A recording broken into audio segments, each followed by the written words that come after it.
Hey everyone, I'm Andy Tronic, and this is the Whole Life Challenge podcast. It's the place we connect with extraordinary people, ones who think differently, who have risen to the top of their field, who have vast knowledge, experience, and insights to share, as well as incredible stories to tell. They are also the ones who have figured out a way to take their life's experience and turn it into something that truly makes a difference in the world for others. These are their stories.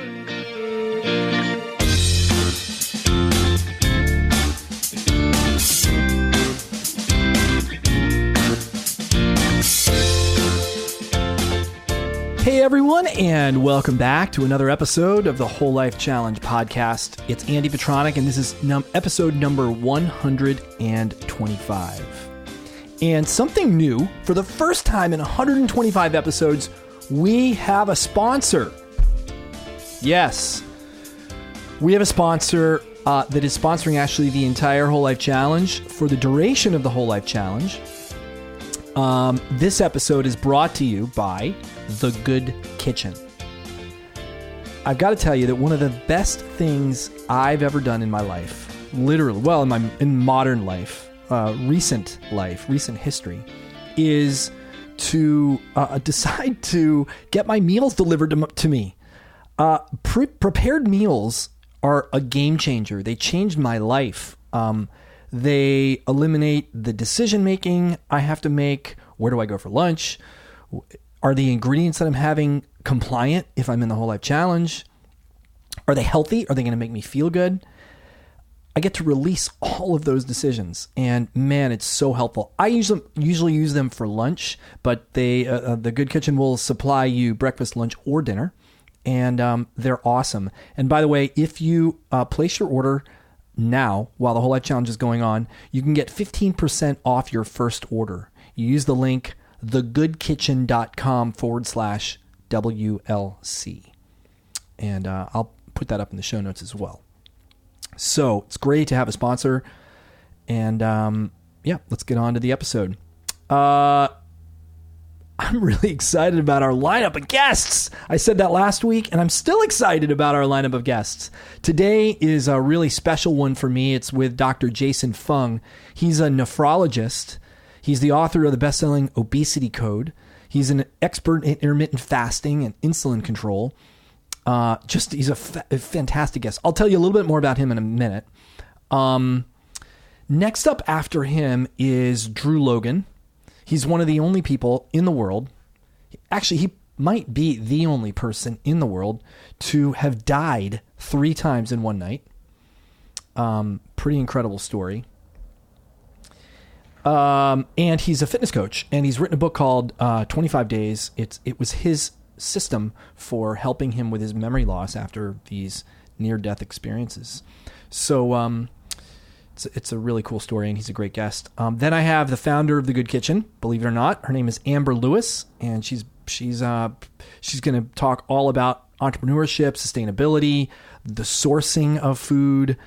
And then I have the founder of Zero Shoes, and then I have the host of the Better Human podcast, and it's going to be an awesome next 6 weeks. So let me tell you a little more about Jason Fung. He earned his medical degree at the University of Toronto. He also completed his internal medicine residency there before heading to the University of California, Los Angeles, UCLA, for his fellowship in nephrology. That's kidneys, in case you were wondering. He currently practices as a kidney specialist in Toronto, and he is the scientific editor of the Journal of Insulin Resistance.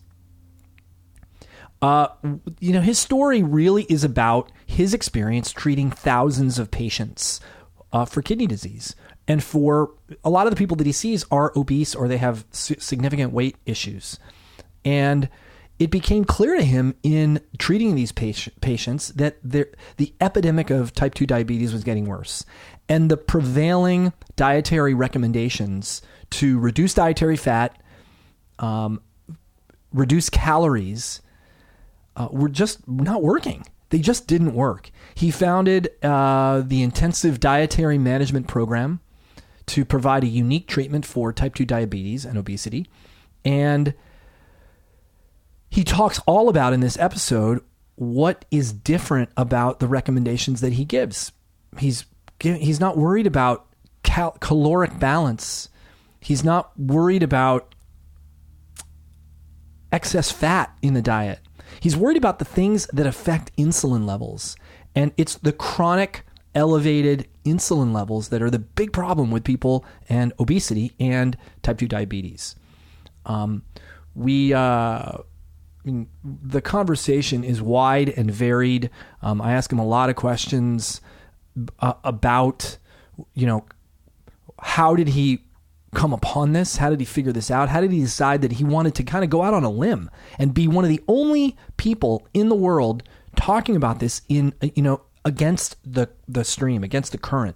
He's also a huge user and believer in intermittent fasting, and we talk a lot about that. His book, The Obesity Code, is kind of a reference source for intermittent fasting in general, and we talk a lot about that. So stand by, he's coming.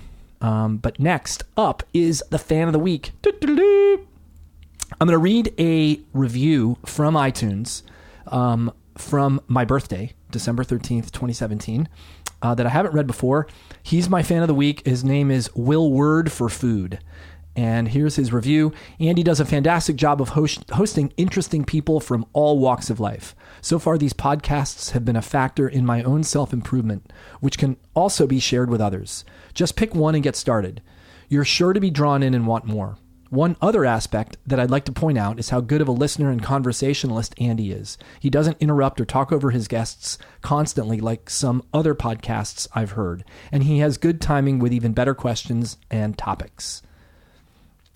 Then he uses an abbreviation that I have no idea what means, RMIS, and his name is Ben. So Ben, thank you so much for your review. Thanks for taking time to read the review.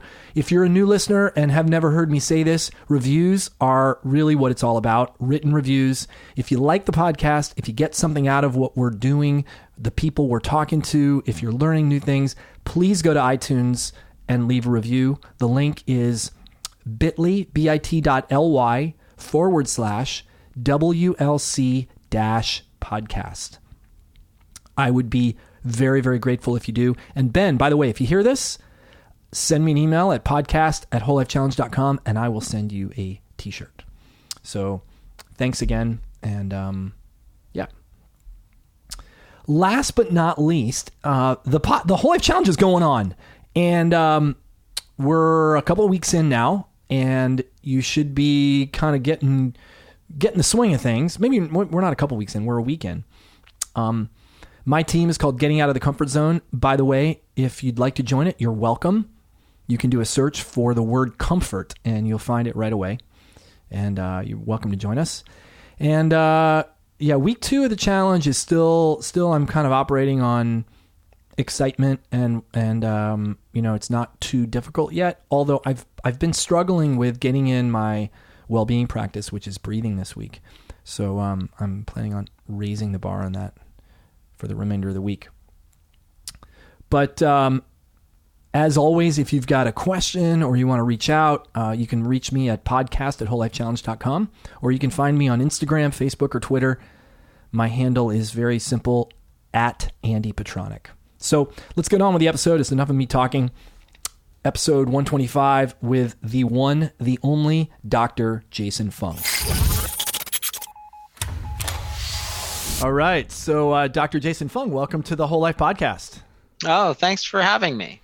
Well, I like I was telling you before, I feel like you're on my list of like nutritional celebrities that of authors and books written, and I just really appreciate you being here and taking the time. And actually, it's kind of strange to actually be talking with this person that I've read all your words and I've read a lot of the stuff that you've done. So thank you.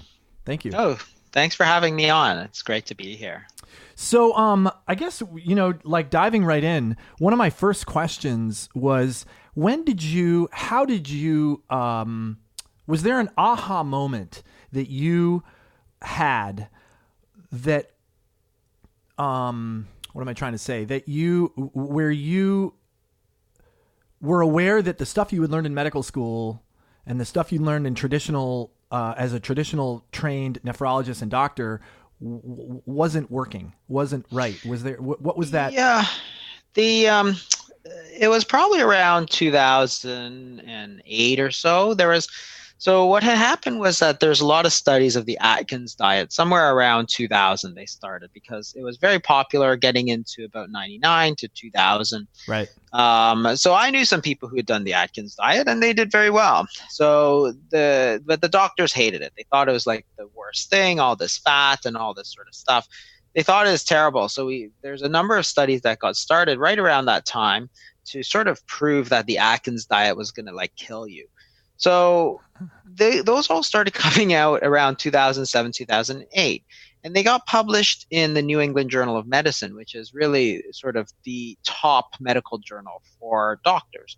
So I'm an internal medicine specialist. I'm a kidney specialist. That's kind of the number one journal. It's sort of like the New York Times of, medical journals. It's the best. So what it showed is that these diets were actually not bad at all. So here I had been taught, and I had been telling patients that, this sort of Atkins thing is not very good for you and so on. But when the studies actually came out, what they showed was that it was actually pretty reasonable. Not only did it not have any of these bad effects, in a lot of respects, it was significantly better than the sort of low fat, low calorie sort of model that we had been using. And Atkins today has kind of taken the form of keto, right? I mean, it's become kind of morphed into a ketogenic diet. Yeah, and I think that the whole Atkins thing, remember the Atkins diet started ages ago in the 70s. Yeah. And when it started, it was a fairly high-fat diet.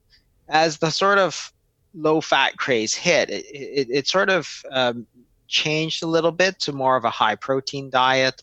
And then there's a lot of sort of bastardization. So rather than eating sort of whole foods, there's all these sort of Atkins bars and our Atkins processed foods. So, my whole thing is that I think the processing is the major toxicity. I think we have to get away from the macros so much and really look at eating whole foods, because you can do well eating whole foods sort of no matter what the macros are, because that's what the traditional peoples did. But in any case, as the whole low fat sort of craze hit, Atkins started going more high protein. Then it started adding in all these processed foods and sweeteners and all this sort of stuff. And that kind of got away from the whole thing. So keto is much more similar, I think, to the original sort of Atkins diet that became very popular. So it's sort of a low refined carbohydrates, sort of moderate protein, not super high protein, and high in natural fats. So again, everybody says high fat, but it's not all fat. So a lot of the vegetable oils, for example, I think are highly processed, and we know now that they're very high in omega-6s, very highly inflammatory, all this kind of thing. So there's definitely some nuances. It's not simply just the fat that's important. And anyway, it is closer to the Atkins. So the Atkins studies all came out around that time. And it wasn't just one. It was like 2 or 3 studies that showed that it was actually significantly better in many respects. And to me, that was a huge paradox. That is, my whole thinking about nutrition sort of got upended. And it's strange because in medicine, there's a very, very strong reluctance to change people's points of view. Right. That is to say that you can produce these articles in the New England Journal of Medicine, which is sort of the best that you can do, and doctors won't change their opinion one bit. And it's always strange to me, because I'm always like, well, when the evidence changes, I change my point of view, because that's where the science takes you. But that's not what doctors do, and that's what academic doctors anyway. And the reason is that they're very heavily invested in this sort of old paradigm. So they've built their career on calorie counting, for example. So they're not going to embrace the Atkins diet because it goes against everything that they've been saying for the last 20 years. They can't just say, oh, I'm wrong.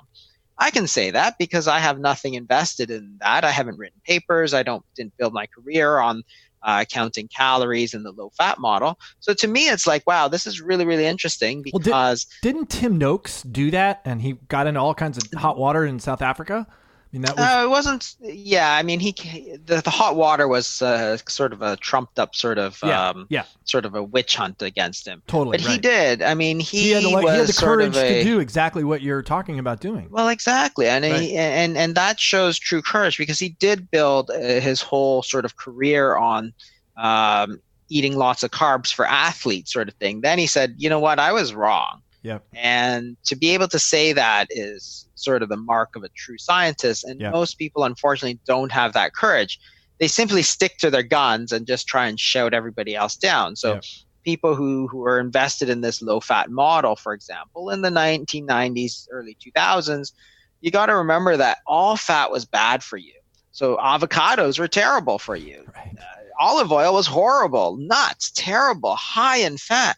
Like, it was hysterical. Like, anything that was fat was going to clog your arteries. I mean, we fast forward to 2017 and we're like, oh yeah, there's healthy fats. There's, avocados are great for you. Nuts are great for you. But that's not what it was in the early 2000s. And again, it took almost 10, 15 years to kind of get to this stage, which is horrible because the evidence was all there a decade ago that, hey, these things were not that bad for us. Why didn't we change our minds a lot earlier? Because people are dying. It's because people have this sort of reluctance to change their minds. But that was sort of the aha moment for me, was somewhere around then when the studies really showed that it wasn't that bad. In fact, it was very much better for weight loss. And that's when I started really getting interested because more than anything else, I am interested in these sort of paradoxes because it's the sort of inconsistencies that move everybody forward. That is, if we understood everything perfectly, there would be nothing to understand. It's when something doesn't fit that you can really start to learn something. Right. And, to me, I was actually rather stunned because I was like, why doesn't anybody else talk about the fact that this is a reasonable diet? Because are you not reading the same studies I'm reading? Because these are all published in the best medical journals in the world. Why haven't we changed our minds? And unfortunately, most people don't. They just kind of keep repeating the same advice. Oh, count your calories, cut the fat. And you can still hear that sort of same advice, even now, right? Like 10 years after the evidence came out. It's still very strong. I mean, it's still very strong. It's unbelievable how, you're right, like how kind of wedged in we are and our thinking is, and especially from our doctors, like, gosh, it's amazing to me. Yeah, and that's what's sort of unfortunate. So that's why I started getting interested in it. And then the more I looked into it, and it does affect me on a professional level because I take care of a lot of obese patients, a lot of type 2 diabetics. So of course, I'm not only am I interested because it's a sort of a paradox and it's interesting, but it's also what I do sort of day in and day out. And if things are changing from the obesity side of things, then I need to know about it because that will affect the advice that I give patients, which will affect their life. So that's where I really got interested in it. And one of the things that sort of fueled me, I suppose, was that there was so much sort of old advice still kind of hanging around that nobody really wanted to change their minds. And that's harmful to people because if they're getting the wrong information that they should be. So if you think about the advice that we gave sort of 10 years ago, it was for type 2 diabetics, for example, to eat 55, 60% carbohydrates, the majority of which is bread and rice and potatoes. Okay, well, bread and rice and potatoes, there's no doubt, raise your blood sugar quite a bit compared to an egg, for example. So if the problem is the high blood sugar, why are we telling people to eat the very foods that are going to raise their blood sugar the most? Like, this is not just, fringe stuff. This is sort of the core of medicine for these type 2 diabetics, most, of which constitutes the majority of my practice. So, and if these people don't lose weight, their diabetes is not going to get better. So losing weight is not just, oh, I want to look good in my bikini. This is what's going to kill you. This is what's going to kill your kidney. This is what's going to give you your heart attack. This is very, very, very important stuff. And there is so much sort of poor information, bad information that sort of still exists. And that's why I started writing a blog about it. And then I wrote a book, and then also about fasting. Fasting is the same sort of idea. There's really nobody who did it at the time that I did it. Right. Even to mention it, would have gotten kicked out of polite conversation sort of thing. And now, of course, there's sort of increasing interest. But when I started 5 years ago, doctors were like, "Oh yeah, that's like the worst thing." So. Well, there's a difference between extreme fasting and the fasting that you recommend. You've never. I think you're very clear in everything you write. Look, you'd never recommend, doing without food for 2 weeks or 3 weeks. I mean, without doctor's supervision, without very careful blood metrics, being measured. Yeah. It's all a matter of context, really. So yes, we do have people who go for 2 weeks, but it's under supervision and it's in specific circumstances. So if people are, for example, extremely obese and have severe type 2 diabetes, then that might be a good thing. If you're underweight, then that's not a good idea. So it's all about the context and applying it properly. But what happened was that, we kind of threw out the baby with the bathwater. We said, "Oh, fasting, we just won't use it for anybody." It's like, but it's a therapeutic option. It's a tool. You can use it or not use it. It's like a chainsaw. It's very useful sometimes, and it'll kill you if you don't use it properly.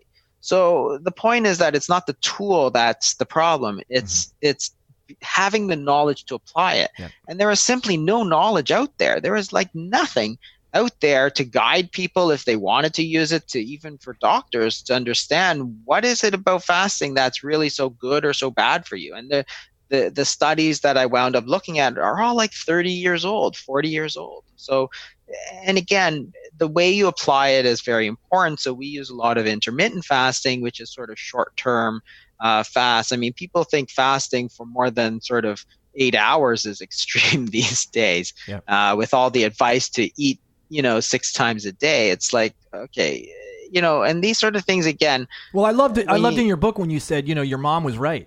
Don't snack, like the old school moms, not the current day moms. Current day moms are like, you got to have snacks with you at all times. Never let your blood sugar drop below, so you're feeling shaky or anything. And back in the old days, it was like, no, you don't snack. You don't snack before dinner. You're going to hold yourself, and then you eat, maybe 3 times a day.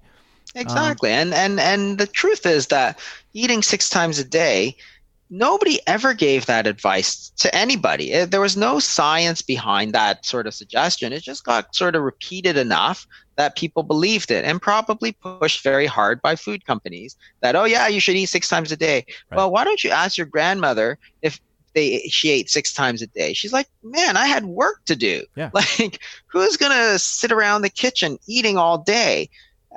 The whole thing is like faintly ridiculous. So we have a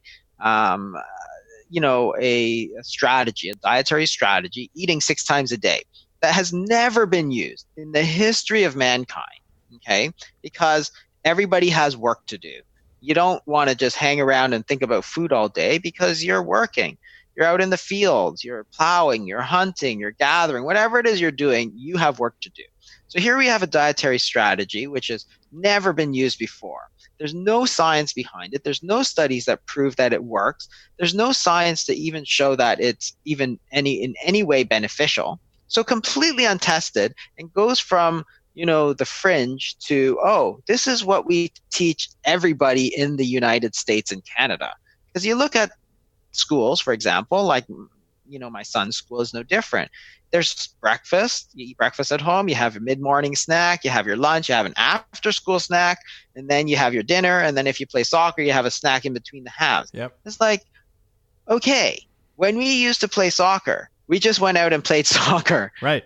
Our moms were not running after us and handing us some fruit slices or cookies or granola bars. Our moms would have said, if you don't want to play soccer, don't play soccer. Right. Like, just come in and do your homework. It's funny. It's just came up the other day because I do pickup. My son is 10. He plays soccer. And I do pickup on Thursdays from school. And I take 3 boys from school right to soccer practice, and then wait for them at soccer practice. And in the last 3 weeks, the other 2 moms have been driving on Thursdays. And they've been bringing snacks for all the boys in the car.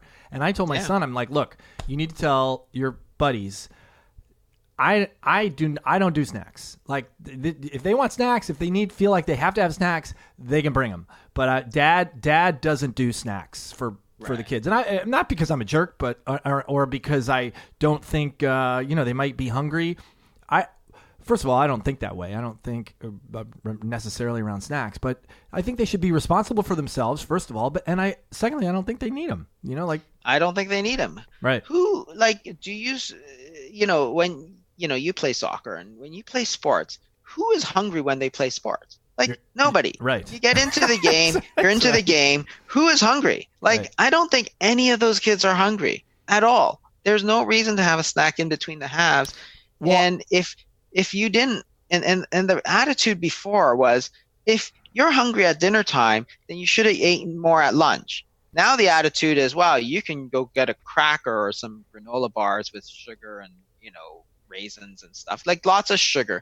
And the point about snacks is not necessarily that they're bad, but who's bringing, an egg for snack? Nobody. Right. Everything that is snackable is refined carbohydrates and refined sugars because they keep at room temperature. So you can bring cookies because they don't spoil at room temperature, but you're not going to bring yourself a few slices of, fish, right?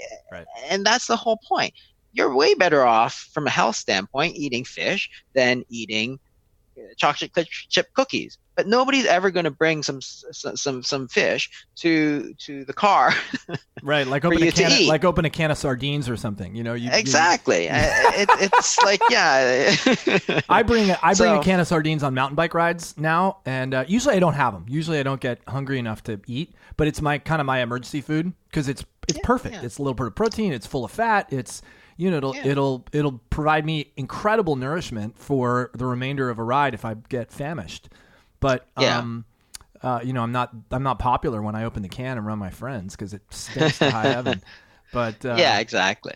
But I wanted to, one of the things. I wanted to say one of the things I started experimenting with after reading your book and doing some intermittent fasting was doing my workouts. I tend to work out at noon, and doing your workouts on a fast. So I would, I stop eating at 8:00 at night or 8:30 at night, and then I don't eat again usually until lunch. And very often, lunch is at 2 for me because so I'm completely fasted when I go to work out, and it doesn't affect me at all. I mean, actually, maybe it does affect me. It doesn't affect me negatively at all. Right. Which is very interesting. I don't know that I ever would have thought that would be the case. Yeah, and this is some of the sort of emerging research, and it's mostly for sort of endurance athletes and so on, is that, training on a fasted state is sort of one of these hot areas of research because there may be actual benefits. That is, people may actually do better training on a fasted state rather than what they used to think, which is just drink lots of sugary fluids and so on. And the point is that everybody thinks that eating is going to magically, give them energy. It doesn't, because when you eat, your body needs to digest that food. The blood is sort of diverted to the intestines, and you got to, absorb those nutrients and so on. So the bottom line is when you eat, insulin goes up, which is a storage hormone. And when you eat, your body is in a sort of energy storing mode. It's not. You can't get your energy out because your body is busy trying to push it in. Mm-hmm. So it's why would you think that eating makes you, any better at athletics? And same for concentration. Everybody thinks, if I don't eat, I can't concentrate. Well, what about eating do you think gives you concentration? Because again, it's the same thing. Say you eat a huge Thanksgiving meal. Do you feel really, really sharp afterwards? No, not really. You just want to lie down on the couch, and they call it food coma sometimes. It's that food didn't give you a lot of energy. It didn't give you a lot of concentration skills. In fact, you're better off fasting because that is going to give you much more mental energy because you're in a state where you're taking the energy from your body rather than trying to push it in. If you're pushing it in, you can't use it. So yeah, there's a lot of these sort of myths that get kind of pushed around and without any sort of evidence. And that's really what interested me in the whole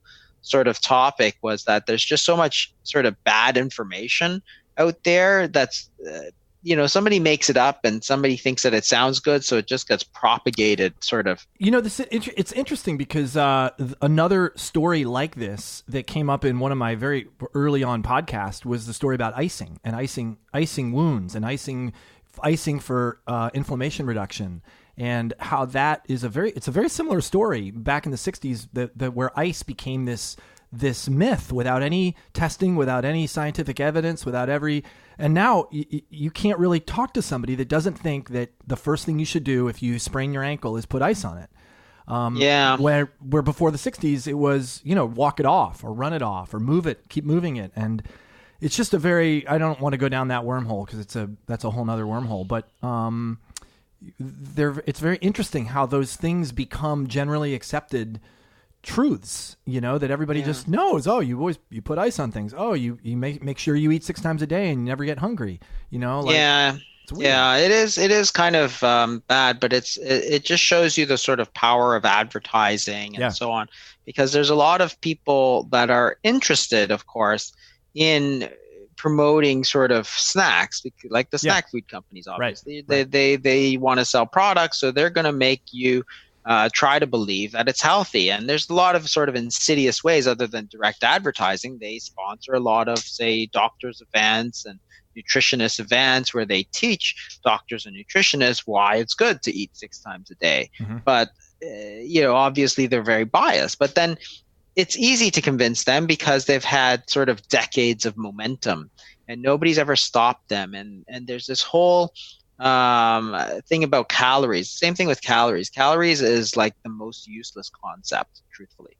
It's actually, I think, harmful to people to think about calories. And everybody's like, oh, why? It's because your body doesn't count calories. It has no receptors for calories. It has no idea how many calories you're eating. If you drink a Coke or a Diet Coke, it has no idea which one it's drinking. In terms of calories, they're very different. But in terms of the body's response to the calories, well, if it doesn't even measure it, how is it going to respond to more calories or less calories? Like, why would your body even know?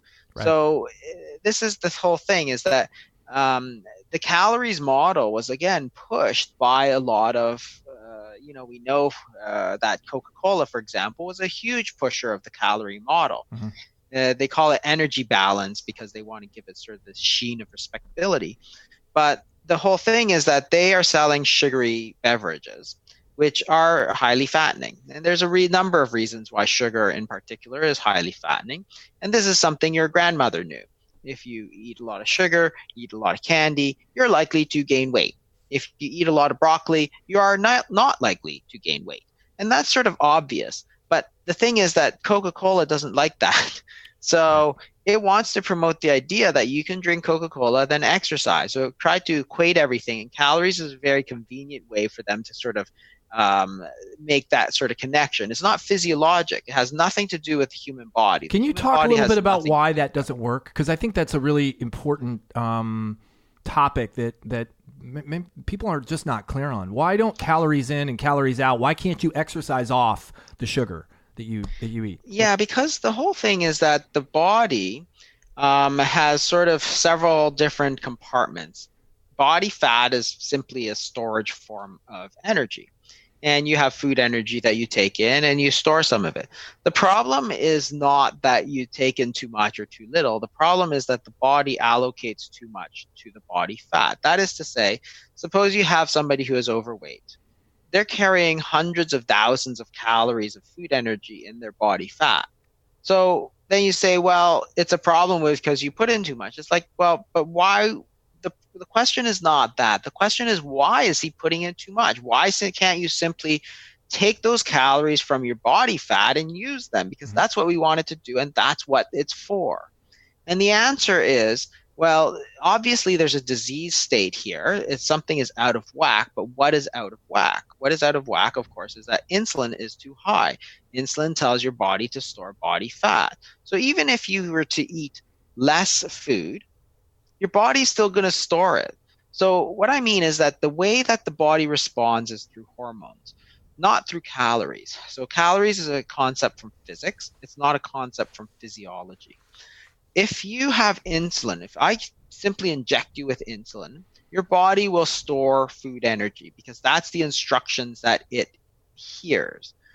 If I just give you calories, your body would just burn it off. So we know this from overfeeding studies. If you feed people just a lot of calories, their metabolic rate goes up as they try to burn off those calories coming in, because your body doesn't actually want to gain weight, because if you're overweight, you're going to die in the wild, right? You're too fat, you can't run, you're going to get eaten and killed.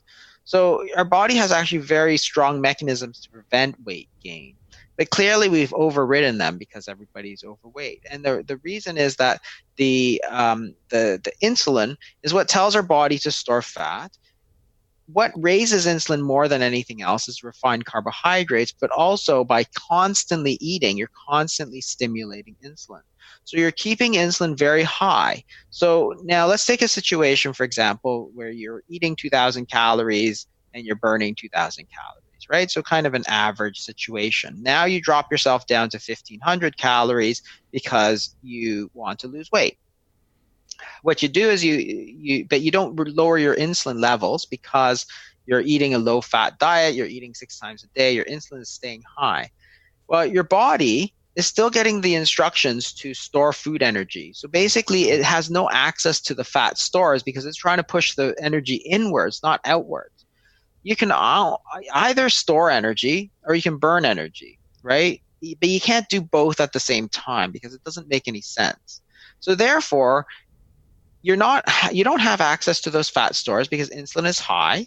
So remember, you're storing energy. You can't burn it. So if all you have is 1,500 calories coming in, that's all you can burn is 1,500 calories. So your metabolic rate automatically decreases towards what you're taking in. If you, for example, through fasting or through low carbohydrate diets, lower your insulin, on the other hand, then what happens is that your body is able to access those fat stores and use that energy. So it's not calories that is important because your body automatically adjusts to that. It's really the insulin. And we know this because there are studies, for example, that, like for type 1 diabetes, when we give people insulin, they gain weight. And it's not like they all of a sudden became gluttons overnight or they became, very lazy overnight. It's because you gave them insulin. There's a very interesting study in where they took type 2 diabetics, and they started out with zero insulin, and they raised it very quickly to 100 units a day, which is a super high dose. Over 6 months, these people gained about 20 pounds, and their calories in dropped by 300 per day. Wow. So they ate 300 calories per day less.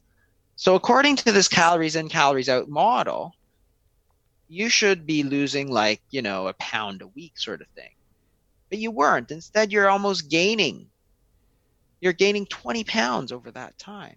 Well, how is that possible? Well, it's because you're taking so much insulin, because we're actually injecting it, that the body is trying to store these 1,700 calories.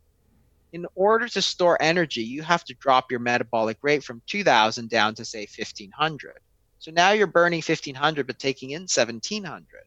Right. You're going to gain weight. Right. So the whole idea is that if you look at calories in, calories out, the most important part, almost the overwhelmingly important part, is the calories out, the basal metabolic rate, not your calories in.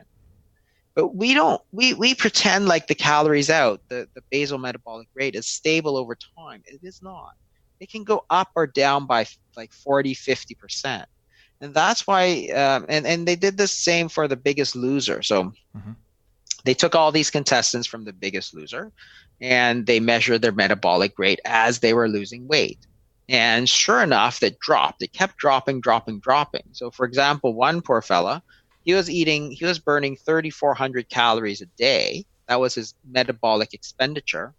By the end of it, he was burning 1,700. So it's like, okay, now if you were to eat 2,000 if he was to eat 2,000 calories a day, which is still a lot less than he was before, he would still be gaining weight. So if you look at it from a calories in, calories out model, you need to control the metabolic rate, not the calories that you take in. And the way to control that is really through insulin, because insulin is what's going to determine sort of which way the energy is flowing. So because people don't have insulin meters at their house, and most people are not going to take the time to do blood testing unless they have diabetes, for glucose. How do you, what's a better way for someone to think about this, a context instead of calories in, calories out? Like how should they address this? Well, I think that what you have to think about is foods that are going to, there's two really questions, really, what to eat and when to eat. That is, insulin is the key regulator of obesity. There are others, actually. So cortisol, for example, it's also a key regulator of obesity. But for the most part, it's insulin. So what you want to do is lower your insulin levels. And this is the whole thing. If you eat foods that stimulate a lot of insulin, then it's going to be more fattening than a food that isn't. And this is where the confusion with calories comes in, because all foods have calories. So we imagine that this is sort of what defines the food. But in order for that to be true, then a plate of brownies and a Caesar salad with salmon would be equally fattening. Right. Or, a couple of eggs would be the same fattening effect as a Krispy Kreme donut. Well, that's stupid. You'd have to be stupid to think that eating 2 eggs and eating a Krispy Kreme donut are in any way equivalent. Because the minute you put the foods in your mouth, the body responds completely differently. Yeah. So the Krispy Kreme donut, insulin spikes way high. With the eggs, it doesn't go anywhere. So if the physiologic response, if our hormonal response to those foods is completely 100% different from one to the other, why do we imagine that our response to these hormones is going to be the same? Does that response happen based on taste? Like, when does that response, when you say a Krispy Kreme donut, or let's just say Diet Coke that has no calories, when does the response happen? When does it happens right away? So based on your body responds to. Yeah, it responds to, the taste does, and also when you absorb it. So when you absorb, for example, a lot of refined carbohydrates, then insulin spikes way up. When you eat the egg, which is mostly fat and protein, there's not a lot of carbohydrates, insulin goes up, but only a little bit.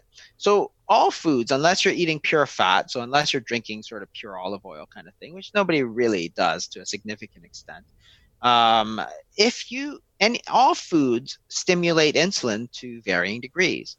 So what that means is that for the same calorie, so if you take equal calorie portions of food, certain foods are more fattening than others. That is, brownies are more fattening than eggs. And it's like, okay, that's just common sense, right? Yeah.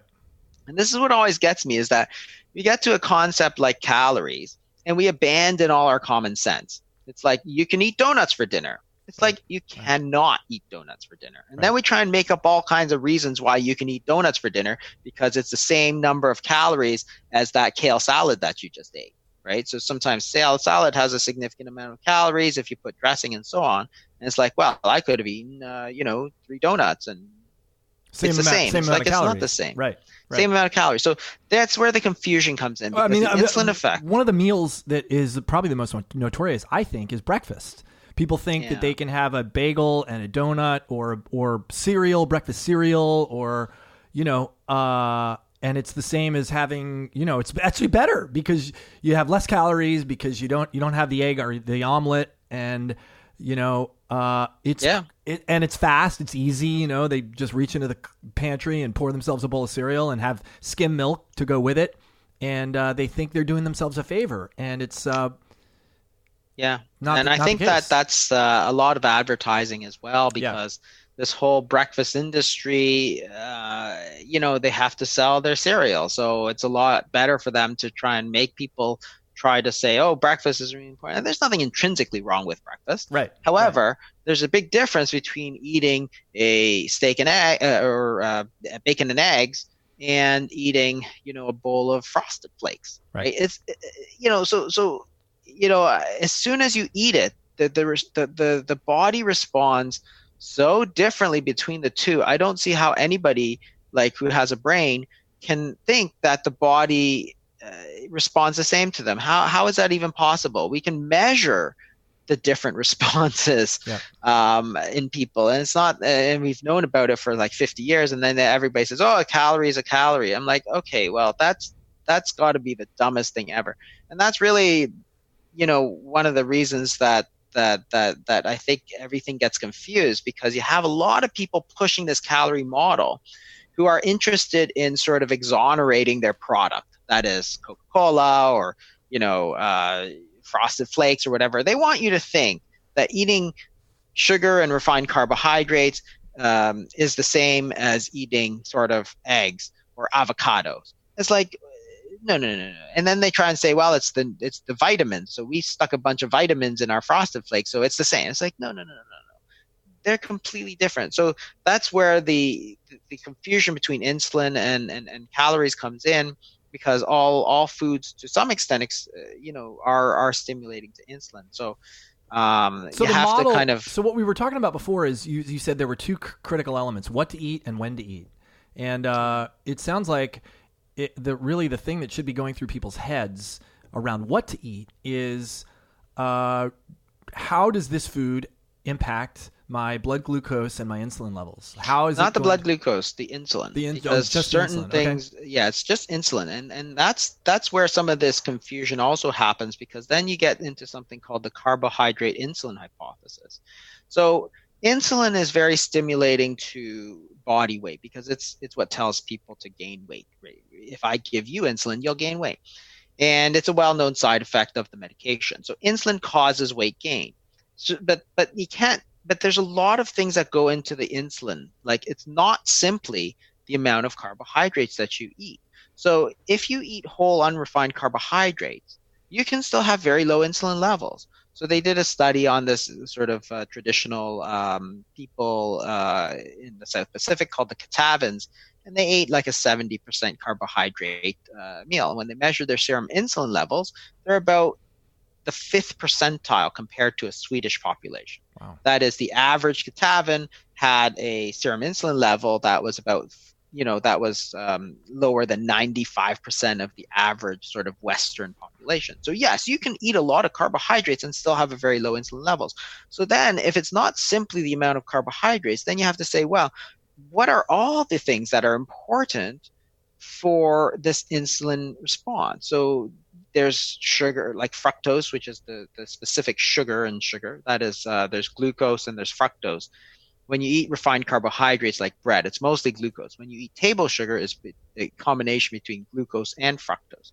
The fructose is much more fattening than the glucose, and there are some reasons why. But that's one of the things. All carbohydrates are not the same. So it's the amount of refining that goes into it, the amount of proteins, the amount of fats is going to affect your insulin levels. The insulin resistance is one of these sort of big things that controls the insulin response. That is, if you have something called insulin resistance, that produces more insulin. That tells your body to overcome this resistance. It actually produces more insulin. And you care because that high insulin level is going to make you gain weight. So insulin resistance is a huge factor that in this whole insulin thing that is completely independent of what you eat. And it's more a bigger determinant is how often you eat. That is, if you look at resistance in general, it depends on having both high levels, but also persistently high levels. That is, if you, for example, go into a hot bath or a hot tub or something like that, right? You go in, you come in from the cold, you go into a hot tub. It's like, whoa, the thing is scalding you hot. After you sit in it a while, it's like, oh, this is pretty pleasant. So your body has developed resistance, but it's because you're constantly at that level. If you have constant high insulin levels, your body develops insulin resistance. As you develop the insulin resistance, you develop higher insulin levels. So it's a sort of this vicious cycle. So you get the resistance, which leads to more insulin, which leads to more resistance, which leads to more insulin. And the key is that if you can have periods of time sort of out of that cycle, then that's going to prevent you from developing it.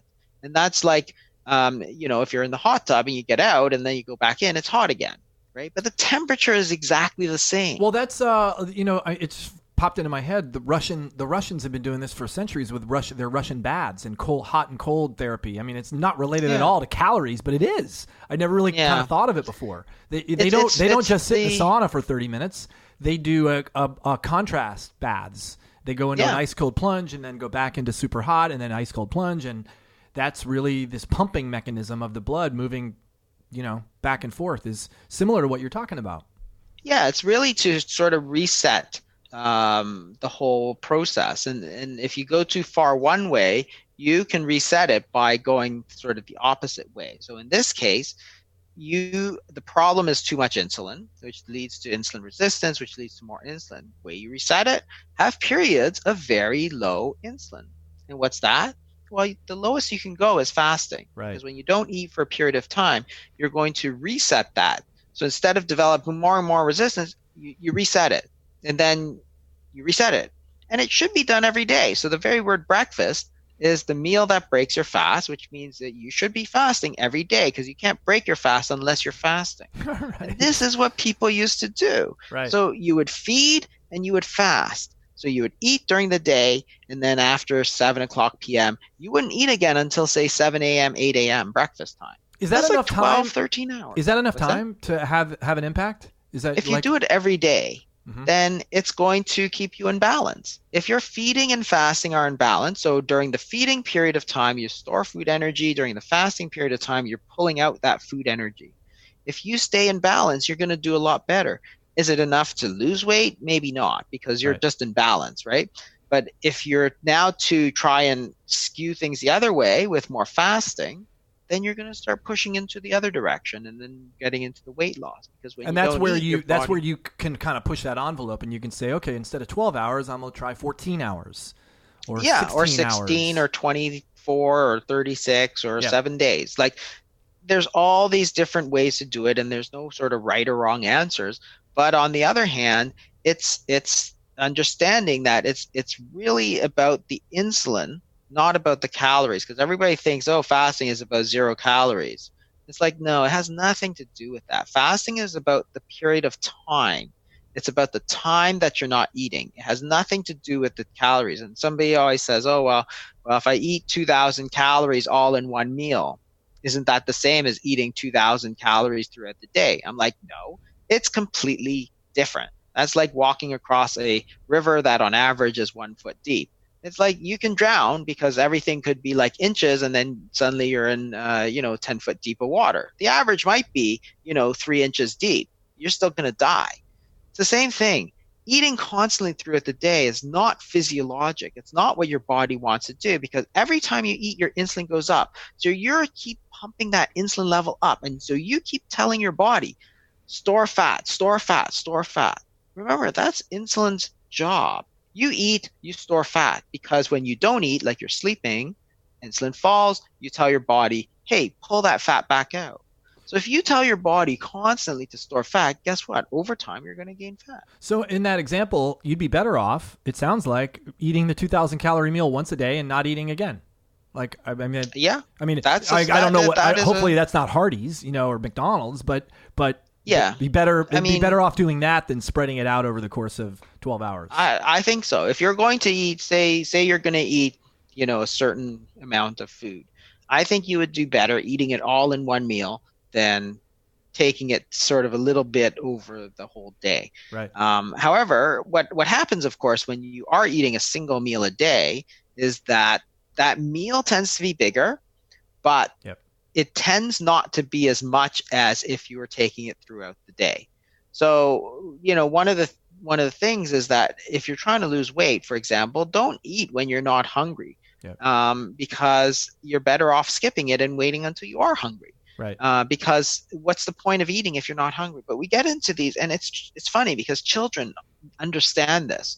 You have children, so sometimes kids aren't hungry at dinner, and they won't eat. And what do? We tell them, "Oh no, you got to finish off your plate." Yep. So after years of this, right.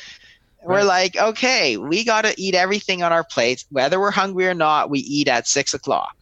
But kids are not like that. 4-year-olds, when they're not hungry at 6 o'clock, will just shuffle around the food on their plate. Yep. It's like, but we train that out of them because we say, no, you got to do that. And that's really just convenience because of our modern schedule. It's not because they're hungry. So again, it's something that we really have to sort of understand. So, if you're talking about, other than the what to eat sort of question in terms of what to eat, the simple rules would be eat as few times as you can. Let your body sort of digest it. We tell people, if you're going to eat one meal a day, think about breakfast and lunch that you're eating a meal of your own body fat. And that's great. That's what it's there for. Right.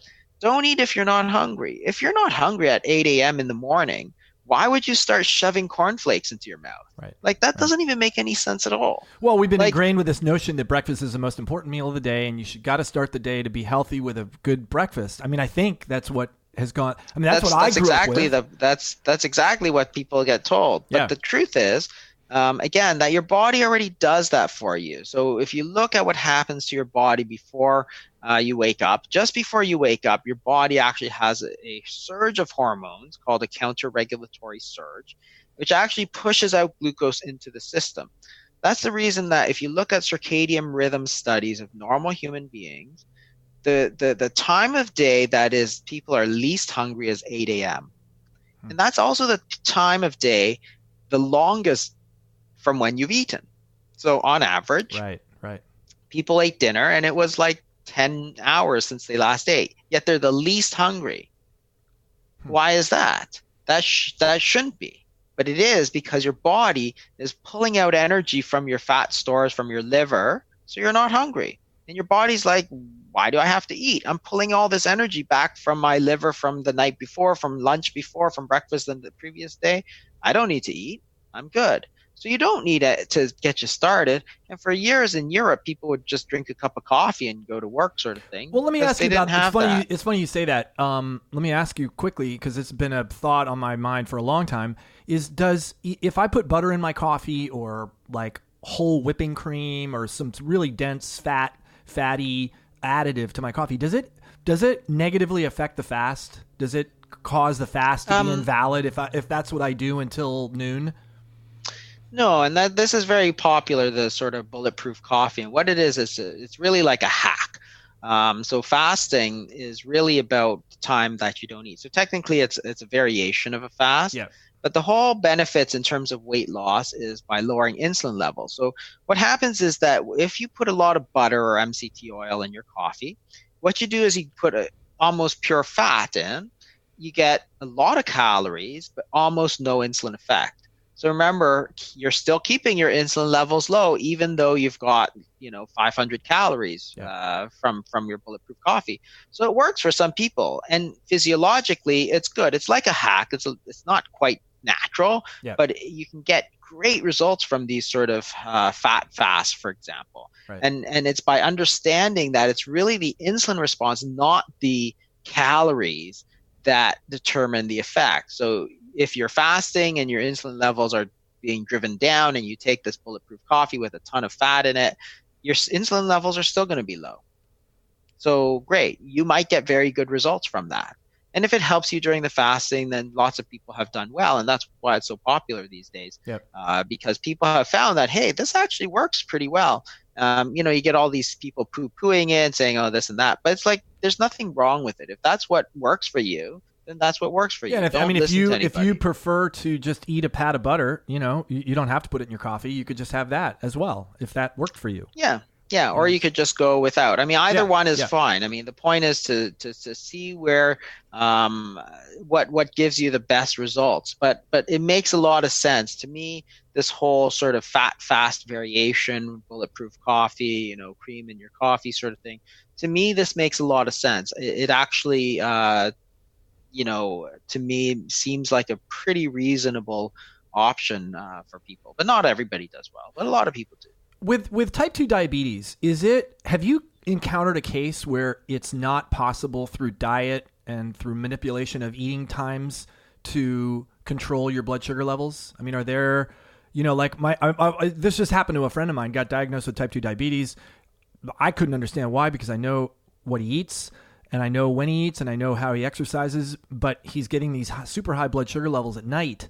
And he started taking moringa seeds. He was prescribed metformin, and then he decided, I'm going to try moringa seeds. He asked me about it. I'm like, I've never heard of them, but I was talking to you this was last week. I'm like, I've got to ask Dr. Fung about about this. And, I encourage him to do more investigative work on the back end. Why is your blood sugar level going up at 3:00 in the morning to 300 or, whatever numbers he's getting, as opposed to just taking seeds or, metformin? I mean, a lot of these sort of supplements do work, but ultimately the thing is that there's different types. So the standard type 2 diabetes, if you don't eat, then your sugars will come down, but not all. So there's a lot of these sort of latent onset type 1 diabetics. So they actually are much more like type 1 than type 2, in which case, and it's becoming increasingly prevalent for some reason that we don't know of. Type 1 diabetes is not diet related in kind of whatsoever. So you can get all these very lean people. Like a good example is gestational diabetes. So gestational diabetes happens in pregnancy. And the thing is that clearly it's not a diet effect, because you go from non-diabetic to diabetic, and the only change is the pregnancy. So therefore, there's a clear relationship to the pregnancy, hormones of pregnancy, the changes of pregnancy that has made you diabetic. It wasn't your diet. So there are other things. I mean, but the standard sort of type 2 diabetes is almost always responsive, but it's not always sort of the typical type 2 diabetes. And also type 2 diabetes very, very late in the game is also something that doesn't always respond. So, I mean, I've treated a lot of them, and we've picked up a lot of type 1s, and we've had a lot of end stage type 2s that don't respond. So yeah, there's sort of intricacies in it, for sure.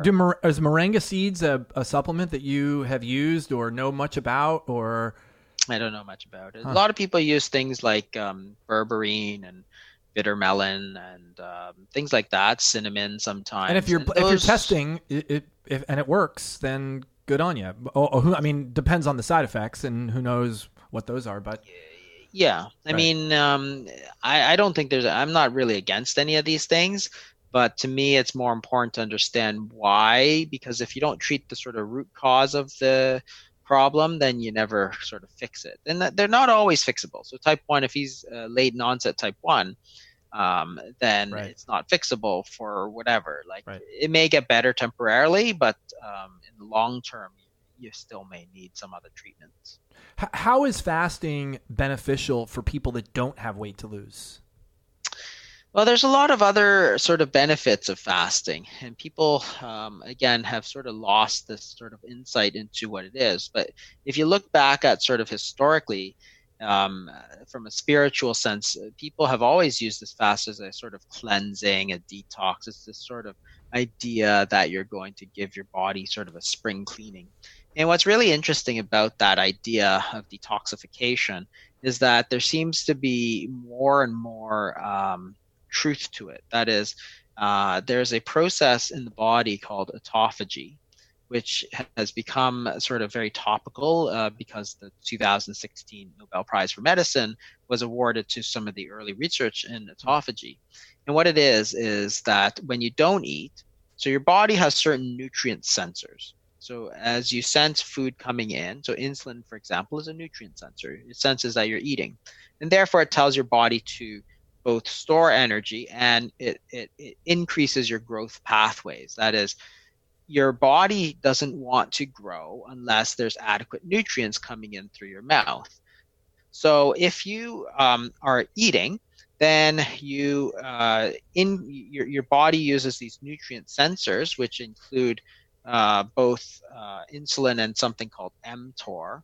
Sorry, is that on? Do you hear that? No, I don't calling hear. me. No. Okay. I don't hear. So you have these Mtor, which is another nutrient sensor. And what happens is that if your body senses that you are getting nutrients, it just says, okay, go ahead, grow all you like.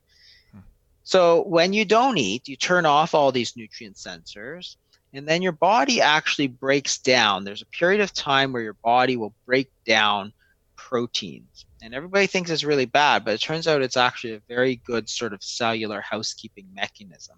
So you take your sort of old junky proteins, you burn it for energy, and then when you eat again, your body rebuilds them. So in fact, it's actually a whole renovation cycle. You're tearing down the old stuff, building new stuff, which is very, very powerful, because if you think about renovating your bathroom or something, you cannot renovate your bathroom until you rip out those old 70s kind of avocado green tubs, right? Yep. So the first step in renewing your body is actually to tear it out, to throw it out.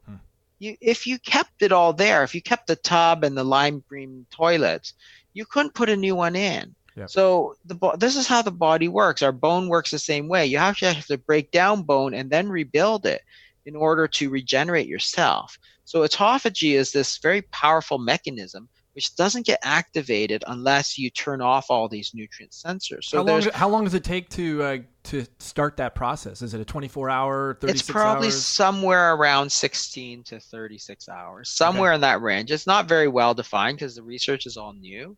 But again, this is all of a sudden carries huge implications, because Alzheimer's disease, for example, is because your brain is kind of cluttered up with all this excess protein. So, hey, can we use this to break down some of that old protein? A lot of the excess skin. So we have people who have lost a lot of weight. We have never sent them for skin loss surgery because we want the body to break down all that old connective tissue, all that old skin, and use it rather than doing kind of expensive, risky surgery. And you can do that. Does that work? I mean, does the body we haven't had anybody go for skin removal surgery. Wow. And that's even with like 100 pounds of weight, 120 pounds of weight, because that skin is not fat. That skin is protein. Mm-hmm. You need to break down protein.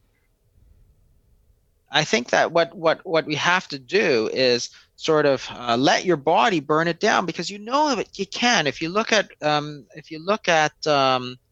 these pictures of World War II, concentration camp, there's no flabby skin anywhere. Your body is not going to carry around flabby skin when there's nothing to eat. So it's going to break it down.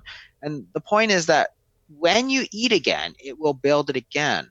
So in terms of cancer prevention, Alzheimer's prevention, all kinds of things, it seems to have a lot of potential to reverse these sort of diseases or prevent these diseases. And then what I think is fascinating is that, wow, it's just like the sort of ancient people said, it's this sort of cleansing sort of detoxification process where you let your body clear out all the old junk and then rebuild it new again. And it's like, wow, how did they know that? Kind of like 2,000 years ago, the ancient Greeks and so on, when they're doing these fasts and these detox procedures and cleansing procedures and all this sort of stuff.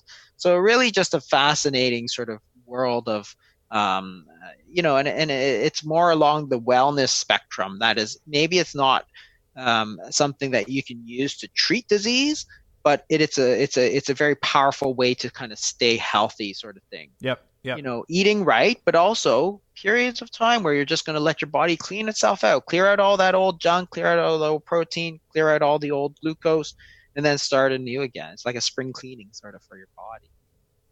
Fascinating. Look, I know we're running out of time. I want to ask you quickly, last question. How do you incorporate your own advice into your life? How does your diet look, and what kind of fasting routine do you do personally?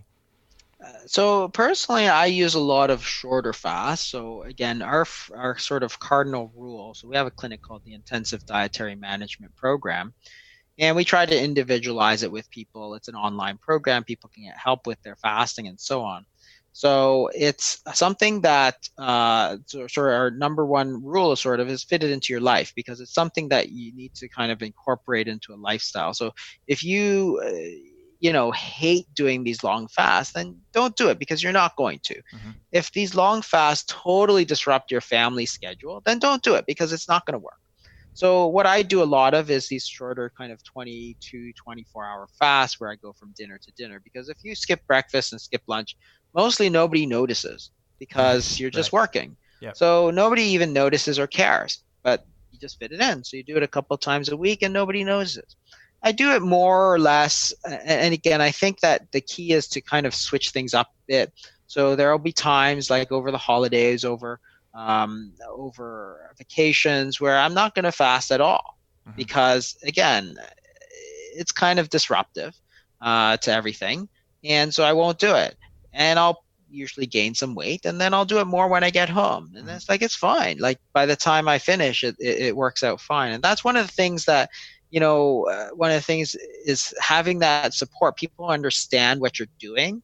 It's very important, because if everybody around you is telling you, oh, that's going to kill you, that fasting is stupid like anything, you're going to stop very quickly. And that's what we try to create with this IDM program, is that sort of support network, having experts that you can talk to. And that's one of the things that we have. So just in terms of, just quickly, in terms of the resources, like, our website, we have a ton of resources, and there's a book about fasting. And then if you need more help, our website, idmprogram.com, you can actually get people to help you kind of get personal advice. Of course, you have to pay for it. Or there's also a new membership program, which is actually very exciting for people who don't need the personal help, but kind of need a little bit more kind of encouragement and so on. It's sort of a monthly membership. It's $40 a month. So kind of the cost of like a single meal sort of thing per month. But then you can get access to sort of a little bit more recipes and meal plans and sort of advice. And hopefully that will help people. But if you don't need it, then you just go on our website. We have tons of sort of free posts, free blogs. Almost everything I write is available for free on that blog. It's just in a nicer package. That's usually the thing. And is that the place, if people have questions or want to find you, is that the place you're lurking? Or are you on social media? Or are you on Twitter? I know you're on Twitter. Yeah, I'm Twitter. So you can find me at Dr. That's Dr. Jason Fung. And the website to find, like, so all the stuff, I have links to like a lot of the videos that I've done, like the YouTube videos. There's a free podcast, again, that we do sort of once a week. And also the blogs, which I write once a week on various topics. It's all archived there at our website, idmprogram.com. So again, IDM standing for Intensive Dietary Management. So everything's there. So if you want to, somewhere, where do you write about that? You can just go there, go to the blog, search the archives, or a link to the podcast, and you can hear all the podcasts that we've had, or the various YouTube lectures that I've done, and some of the stuff that's online. I link to that, so if people want to find it, that's kind of all there. Awesome. Well, Dr. Fung, thank you so much. Thank you for your work in the world and your courage. I mean, because you're speaking up in a world that there's not a lot of agreement. And you're standing up against a lot of people that would call it heresy, or call you crazy. And I think you're doing a tremendous service to the world, and I really appreciate your books and your writing and all the stuff you make available for free to help people. Thank you very much. I mean, and I think that is the point. I mean, I basically try to put out stuff that I see it, and really a lot of sort of common sense stuff. Like, to me, it seems like it's common sense. And I think that what happens is that people, when they hear an expert saying, oh, you should eat 6 times a day and eat a lot of bread, they go, okay, well, that sounds really stupid, but they're an expert, so it must be true. And people think that, even though their common sense tells them, well, that's not true. Or, oh, eat a couple muffins even if you're not hungry in the morning. It's like, that doesn't sound very smart, but it's coming from the dietitian, so therefore they must be right. And even though I think it really sounds like, really, really silly, I'll do it. So this is the point. Like listen to what I say and see if it makes sense to you. If it makes sense to you, then give it a try, because you can always change it. Yeah, right. So. No, it's very refreshing, and it's very nice to have someone of authority like yourself say some of these things that are, quote unquote common sense. It's just really, really helpful to the world. So thanks again. I really appreciate your time. All right. Thank you very much.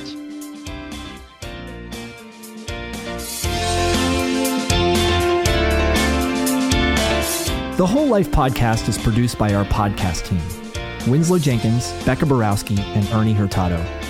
You can find all of our episodes, links, and complete show notes at wholelifechallenge.com/podcast. The way that I've found is the best way to listen to podcasts is to subscribe so that episodes automatically get delivered right to your mobile device. You can do that in any podcast app on your phone. And hey, if you like the podcast, please do me a favor. Go to iTunes and give it a 5-star rating. and recommend it to your friends. I'm Antipa, and thanks so much for listening.